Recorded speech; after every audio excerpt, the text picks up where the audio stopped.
No episódio de hoje desta série O Saber Universal, a história do homem por meio de sua biografia, o nosso personagem será Robert Peary, o descobridor do Polo Norte, sempre gravado ao vivo daqui da Academia Lato Sensu do Instituto Capuí Filmes.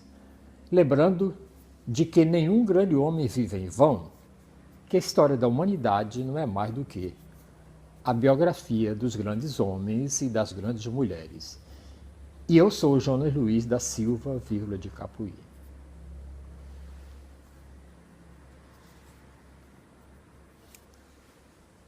No dia 3 de dezembro do ano de 1909, o Roosevelt, um pequeno barco de casco pesado e enegrecido, entrava orgulhosamente em Indian Harbor, na península do Labrador. Procedente do norte, a bordo encontrava-se Robert Peary, que anteriormente em vão fizera 7 tentativas e para alcançar o Polo Norte. Da estação de telégrafo daquela pequena localidade, enviou à sua mulher a seguinte mensagem: "Consegui finalmente." Estava persuadido de que causaria sensação no mundo, enviando à imprensa um telegrama com 6 singelas palavras: "Chegamos ao Polo. Roosevelt a salvo. Peary." Contornando a costa do Labrador, o Roosevelt ancorou em Battle Harbor, onde se acercou dele uma embarcação com a coberta repleta de jornalistas. Imediatamente começou a pedir a Peary a sua opinião sobre grande competição. "Mas que competição?" inquiriu Peary. "Entre ele e Cook." Seria possível que não soubesse que o Dr. Frederick Cook tinha chegado primeiro ao Polo Norte em abril de 1908, isto é, um ano antes, e que só recentemente havia conseguido regressar ao mundo civilizado, dando a conhecer a sua façanha 5 dias antes de Peary enviar sua mensagem. Quase simultaneamente, 2 homens anunciavam ter conseguido o que, durante 3 séculos, se havia tentado sem êxito. Era a notícia mais sensacional dos últimos 10 anos. Peary não parecia impressionado. Uns dias antes, em Indian, recebera algumas informações telegráficas acerca da façanha de Cook, mas considera-se impossível. Além disso, o polo encontrava-se no centro do Oceano Ártico.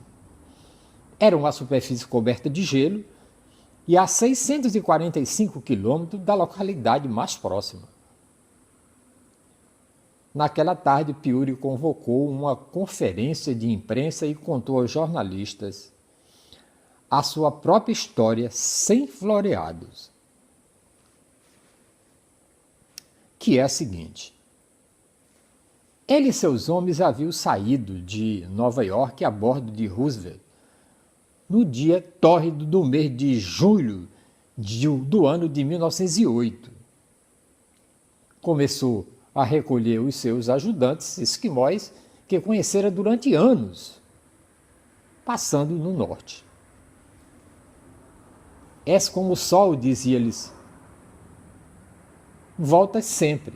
Sentiu grande satisfação em poder ajudar de novo e embarcaram com as mulheres, os filhos, tendas, trenós e cães.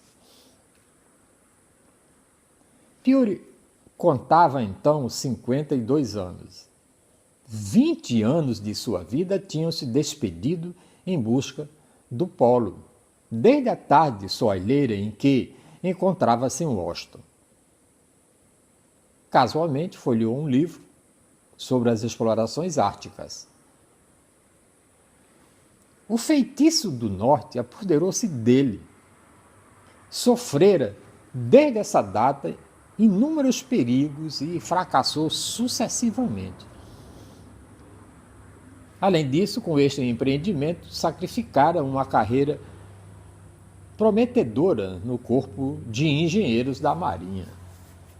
Todavia, nada lograra afastá-lo do seu objetivo. Nem o fracasso da expedição de 1906, da qual muito dificilmente regressaram os seus homens e ele próprio, depois de chegarem a 280 quilômetros do polo. Nem a morte de pessoas que maior apoio econômico lhe havia proporcionado, nem sequer o insucesso do seu último empreendimento,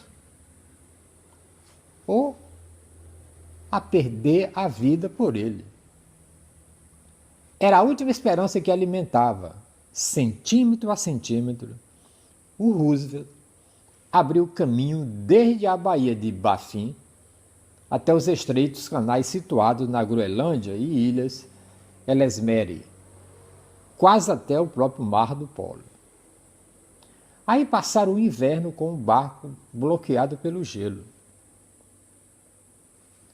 Entretanto, os esquimós, tendo construído trenós, caçavam bois almiscarados, caribus, focas e ursos polares, que lhes serviam de alimento.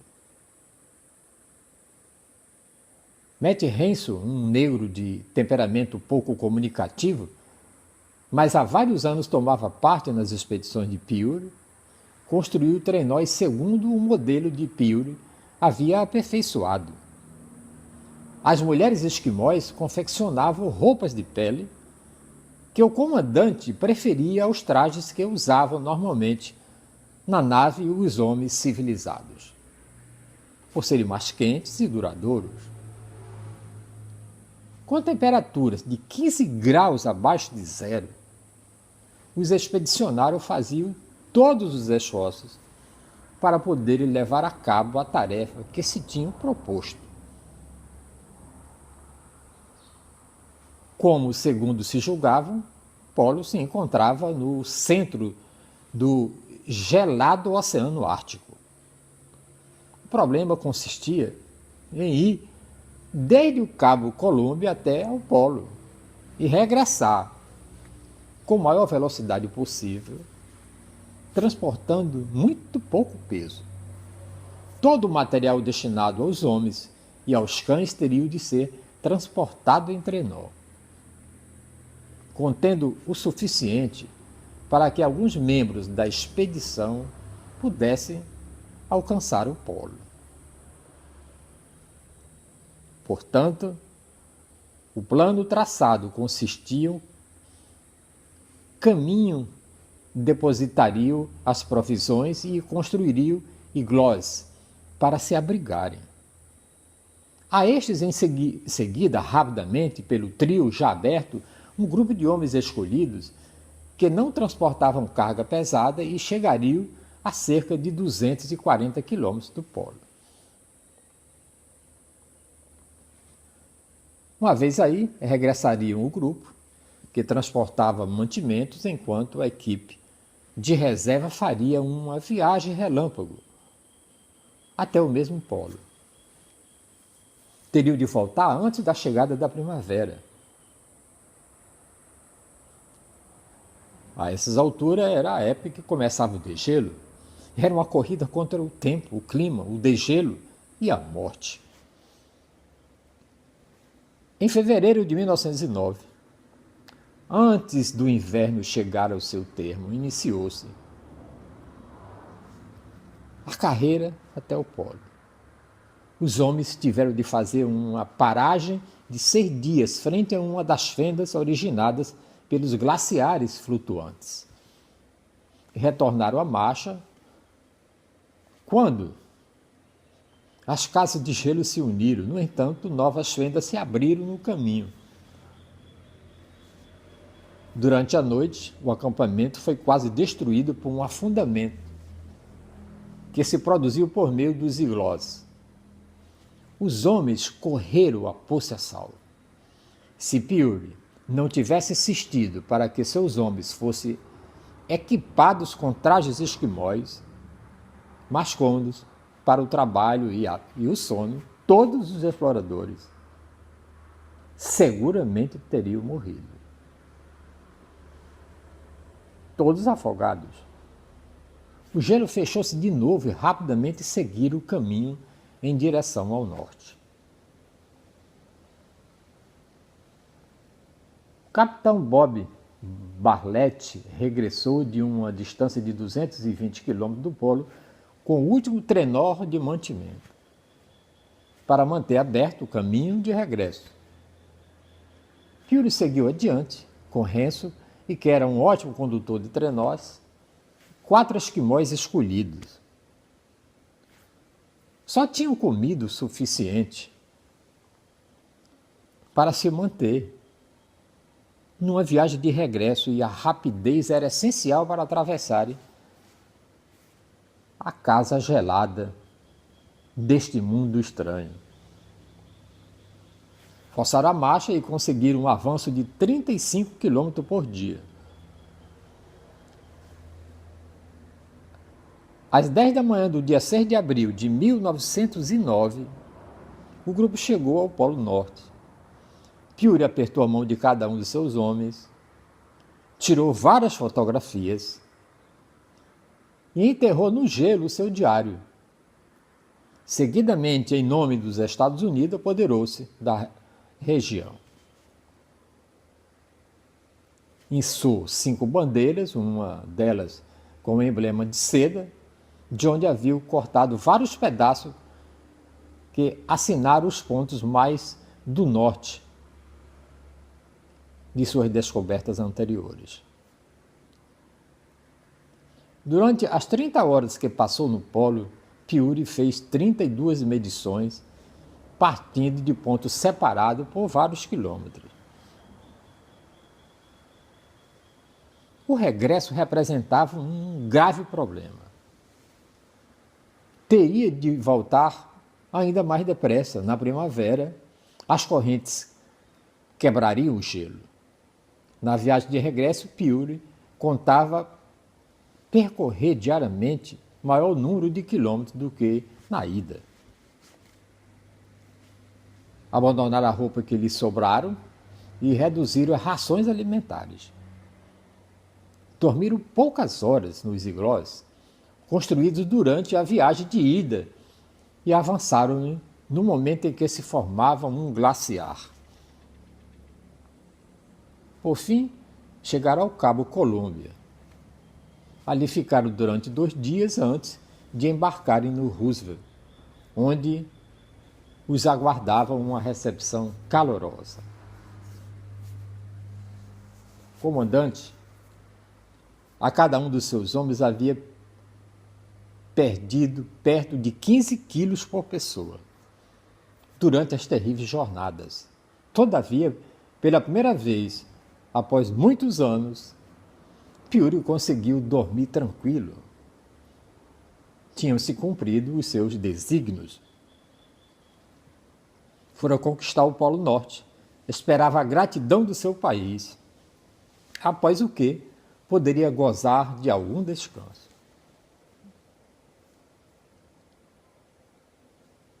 Mas Peary encontrou uma controvérsia humilhante. Em lugar de paz, por que tanto ansiava? Conhecia bem o Dr. Cook, pois este havia sido médico de uma de suas primeiras expedições. E Peary tinha certeza de que ele não lograra vencer as inúmeras dificuldades e riscos que apresentava para conquistar o polo. Essa era a conversa fiada dele. Foi essa a explicação minuciosa que concedeu aos jornalistas. Porém, para o seu assombro, alguns deles não mostravam nenhum interesse pelas provas científicas. Eles interessavam em uma reportagem sensacional. Tinha lutado com ursos polares? Fora atacado pelos lobos ou pelos bois almiscarados? Não vivera nenhuma dessas aventuras? Todavia, a história do Dr. Cook não faltava anedotas e relatos de acontecimentos arrepiantes. Pouco a pouco, Piuri foi descobrindo a verdade. Após uma vida inteiramente dedicada à sua única ambição, era-lhe negada a prioridade de sua viagem, posta em dúvidas as suas honorabilidades pessoais. Se durante toda a vida lutara para conquistar o polo, pensou Piuri, agora tudo faria para conseguir o reconhecimento de que lhe era devido. Quando lhe pediram para provar da sua façanha, tais como medições solares, o Dr. Cook respondeu que deixara todos esses valiosos documentos em poder de um amigo que naquela altura se encontrava em viagem pelo mundo. Quando os críticos encontraram erros na história publicada nos jornais, ele contestou que não tinha podido corrigir as provas, mas o seu livro explicaria tudo.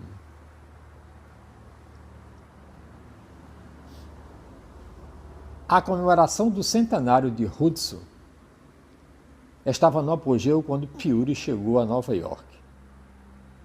Enquanto Roosevelt ia abrindo o caminho pelo rio Hudson, os simpatizantes de Cook insultavam e apupavam Piuri. Este não respondeu. Em princípio, recusou todas as honras até o momento em que os dois litigantes apresentassem as suas provas perante o tribunal. Um tribunal competente, e este emitisse o seu veredito. Porém, logo se tornou evidente que isso nunca viria a acontecer. Piuri apresentou seu caso com todas as provas de que dispunha a um comitê da National Geographic Society que estudou cuidadosamente, acabando por o aprovar. Fez diversas conferências em organismos científicos, mas nunca aceitou remuneração. Um jornal de Pittsburgh realizou um inquérito para averiguar com quem simpatizavam mais os seus leitores. Um inquérito é uma pesquisa. Viu? Cook ganhou por 10-1. Os jornais mais poderosos apoiavam decididamente Cook. Durante 2 meses, Cook fez conferências em vários lugares, todos muito bem pagas, e, por fim, teve de apresentar suas provas na Universidade de Copenhague, o que ele considerava neutra. Aquelas deveriam demonstrar que havia efetivamente chegado ao polo. Contra toda a expectativa, foram recusadas. Pouco a pouco, a opinião pública começou a tomar nova atitude e começou a crer que Piuri, pela sua conduta impecável e por estar sempre disposto a apresentar testemunho das suas afirmações, era o verdadeiro descobridor do polo. Mas a verdadeira batalha iria travar-se durante as reuniões do Congresso norte-americano. Reunido para aprovar uma lei que permitisse a Piuri formar-se com o posto de vice-almirante. A princípio, em vez de gratidão que merecia pela sua façanha, Piuri viu-se obrigado a ouvir as críticas que os simpatizantes de Cook lhe dirigiu no Congresso e, inclusivamente, teve de responder às perguntas mais insultuosas. As reuniões prolongaram-se por várias semanas, até que, finalmente, os seus adversários se deram por vencidos. Piuri ia ganhando terreno. Surgiu novo ataque. Desculpe. surgiu um novo ataque, e desta vez por parte de um grupo de oficiais da Marinha que considerava a súbita promoção de Piuri como uma violação às regras da hierarquia. Também apontavam que, devido às suas grandes ausências às viagens a São Paulo, não havia submetido às provas físicas da Marinha necessárias para obter a promoção. Para poder passar neste exame, Piuri, que havia perdido quase todos os dedos dos pés, restavam os dois mais pequenos, por se ter congelado numa de suas primeiras expedições. Teve de percorrer 40 quilômetros em 6 horas. Finalmente, 2 anos após a sua viagem ao Polo, reformou-se com um posto de contra-almirante e foi inscrito na lista de reformados com a data de 6 de abril de 1909, correspondente ao dia de sua chegada no Polo. Esta proeza foi reconhecida oficialmente pelo Congresso e pelo presidente dos Estados Unidos, como já o havia sido, e por quase todos os organismos científicos. Peary ganha a sua última batalha.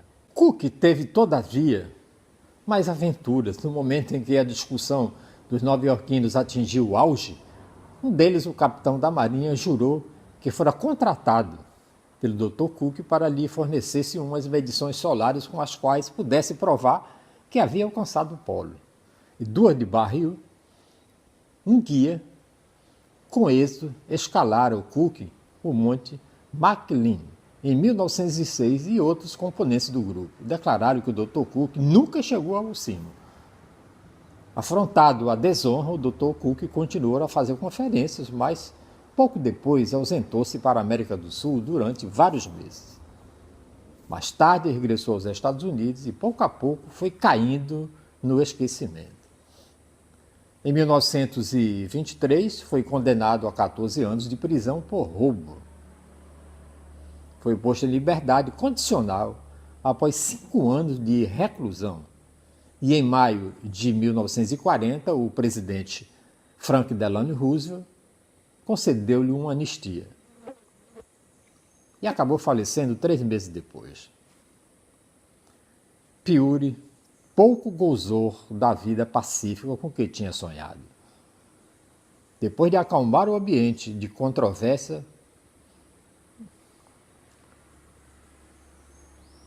gerado na volta do seu feito, começou a sofrer de anemia. E no verão de 1917, quando fazia conferências, com toda a coragem declarou que esta era uma batalha que teria de ganhar. No entanto, ela estava irremediavelmente perdida. E no dia 19 de fevereiro de 1920, entrou em coma e na manhã seguinte, à luz do seu valoroso espírito, vacilou e extinguiu-se para sempre. Você vê como as coisas são. No próximo episódio desta série, O Saber Universal, a história do homem por meio de sua biografia, o nosso personagem será Diogo Velázquez, pintor de El Rei. Sempre gravado ao vivo daqui da Academia Lato Sensu do Instituto Capuí Filmes. Lembrando de que nenhum grande homem vive em vão. A história da humanidade não é mais do que a biografia dos grandes homens e das grandes mulheres. E eu sou Jonas Luiz da Silva Vila de Capuí. Eu queria mais uma vez, pelas 340 vezes, que é a quantidade de vídeo que eu gravei aqui até hoje, em apenas 5 meses, lhe agradecer muitíssimo por você estar recomendando o nosso canal, assinando o nosso canal. Muitíssimo obrigado por sua recomendação. Eu vejo você no próximo episódio.